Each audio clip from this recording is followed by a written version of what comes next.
तो जो बात की ना, आप बिल्कुल बीमारी का सही आपने अंदाज़ा लगाया। मैं आपको 30 सेकंड्स दूंगा क्योंकि हमने फिर फवाद भाई के पास जब जाना है। रमीज़ राज से जब बात कर रहे थे तो उन्होंने कहा था कि यार मैंने पता कराया तो ये जो साहब है एंडी पायक्रॉफ्ट, ये 1-2 नहीं 30-40 मैचेस नहीं 90 मैचेस में जो इंडिया ने खेले हैं उसमें ये मैच रेफरी रहे हैं, विच इज़ रमीज़ राज ने कहा विच इज़ ब्लेटेंट, यानी कि असल जो जड़ है पीछे आपने उसको नहीं पकड़ा। ठीक है माफ़ी मंगवा ली, बट असल जड़ फिर कौन पकड़ेगा? बट ये ऑलरेडी पाकिस्तान के मौक़िफ़ की जीतनी कि आपने आइडेंटिफाई कर लिया, एक चीज़ नज़र में आ गई है। अब अगर ऐसा कुछ होगा तो हर कोई बोलेगा देखो पायक्रॉफ्ट है। देखिए नज़र में आने का मतलब ये होता है कि उसके बाद इसके ऊपर एक्शन भी लिया जाए ना। अगर जिस तरह इसने माफ़ी मांगी है, मैं तो कह रहा हूँ माफ़ी का सिलसिला चलो हो गया, लेकिन माफ़ी होनी नहीं चाहिए थी ना। ये तो सीधा सीधा बैन था।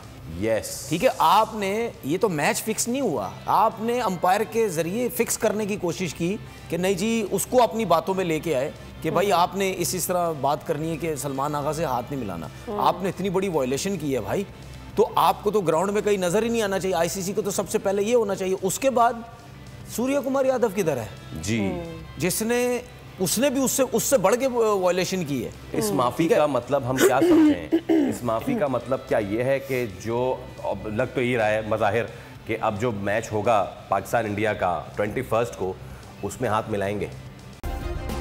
सब्सक्राइब करें और बेल दबाएं ताकि कोई खबर रह न जाए।